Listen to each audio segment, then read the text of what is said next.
Okay, kawan-kawan, ni ialah bahan-bahan. Sekejap. Sorry, kawan nak bersin tak jadi pula. Bahan-bahan untuk buat keropok atau kerepek bantal. Okey. Simple dengan mudah saja. Bahan ni macam ni. Kena ada 2 cawan tepung gandum, 1 sudu kecil yeast. Kalau buat banyak, tambah dia punya yeast ya. Itu saja. Tak ada garam, tak ada apa sebab nanti kita akan meletak perasa yang kita suka. Kawan-kawan boleh letak perasa yang kawan-kawan suka. Itu saja. Dia tak perlu banyak bahan.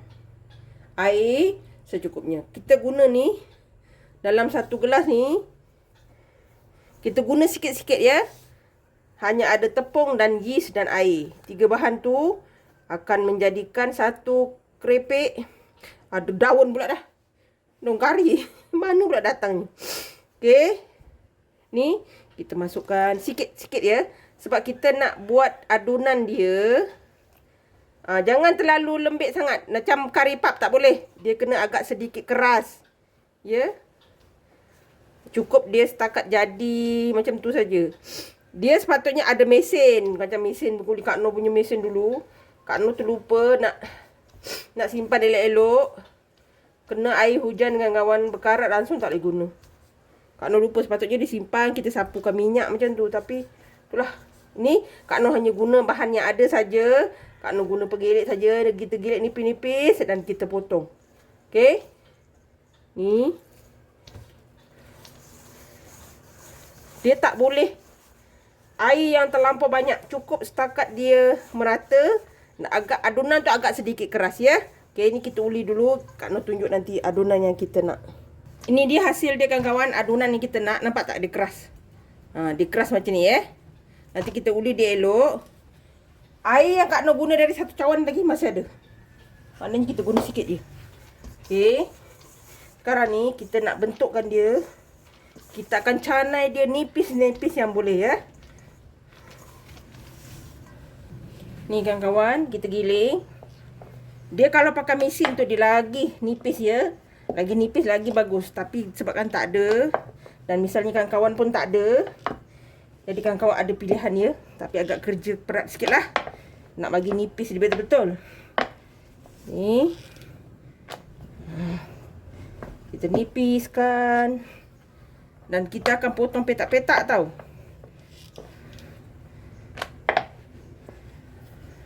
Senipis yang boleh ya. Nampak? Nipis. Dia proses nak tu.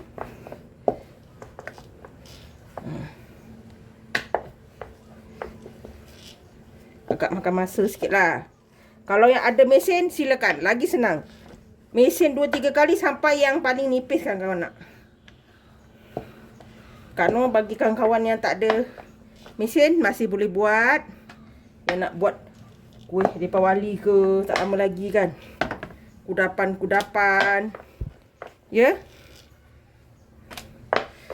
Okey. Ni dah nipis. Ambil cutter. Dia ada cutter yang penggilik macam bergigi tu kan. Yang lorek-lorek tu lagi boleh. Lagi senang. Jadi Kak Noh hanya pakai ni.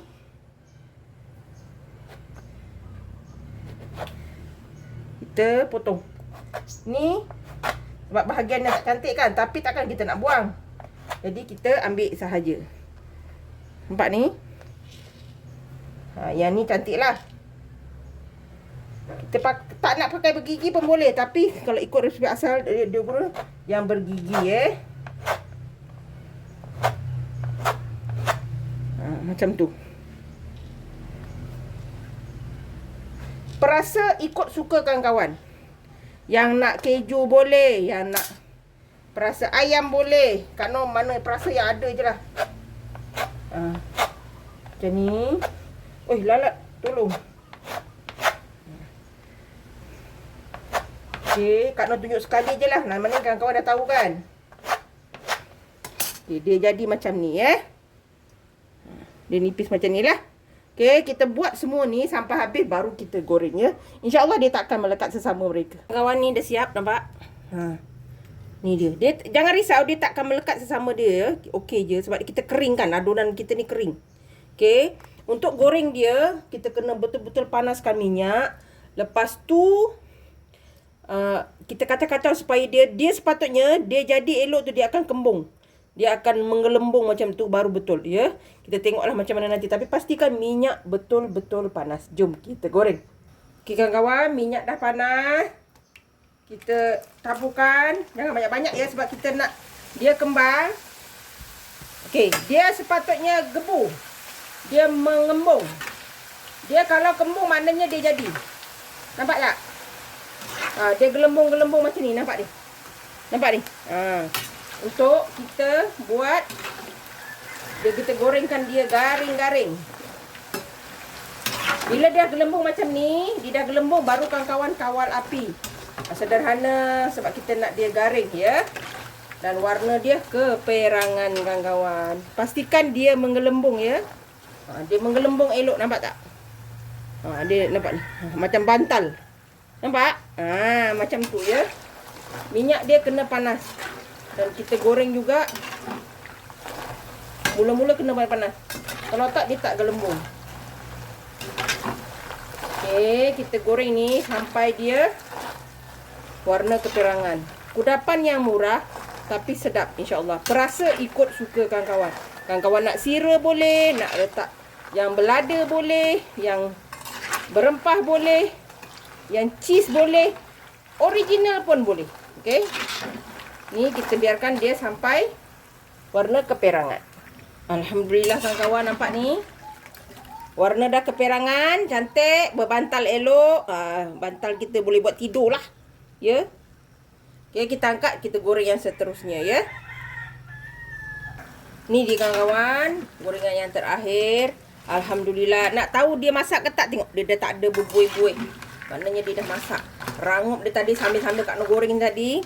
Ada yang dah masuk mulut Kak Noh. Okey, ni dah siap nanti kita hidang. Alhamdulillah kawan-kawan, ni dia hasilnya keripik bantal kita. Macam Kak Noh cakap, kawan-kawan nak Kak Noh punya kamera ni dah buram pula dah. Kalau ni tadi dah garam goreng, yang ni baru gorengkan. Ini yang dikatakan keripik bantal sebab bentuk dia macam bantal kawan-kawan. Nampak tak? Rangup dia.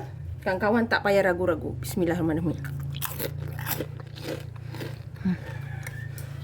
Makan macam ni saja pun dah sedap. Apalagi kalau kawan-kawan letak perasa. Yang ni Kak Noh biarkan original dulu sebab masih panas. Kalau letak perasa nanti jadi lain pula, melekat sangat dia punya perasa tu. Kita biarkan betul-betul sejuk dulu, baru kita salut dengan perasa yang kita nak. Bantal.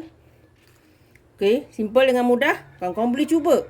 Letaklah perasa yang kawan-kawan suka. Okey, resepi tak banyak modal tapi hasil dia banyak. Bayangkan 2 cawan tepung ni, setengah balang kecil, rasanya setengah balang besar pun boleh ni. Okey, resepi senang dan mudah. Jangan lupa like, komen, share and subscribe. Dan terus sokong Kak Noh. Jangan lupa tekan loceng agar kawan-kawan mendapat video yang terbaru dari Kak Noh. Salam sayang dari Kak Noh. Assalamualaikum. Selamat mencuba.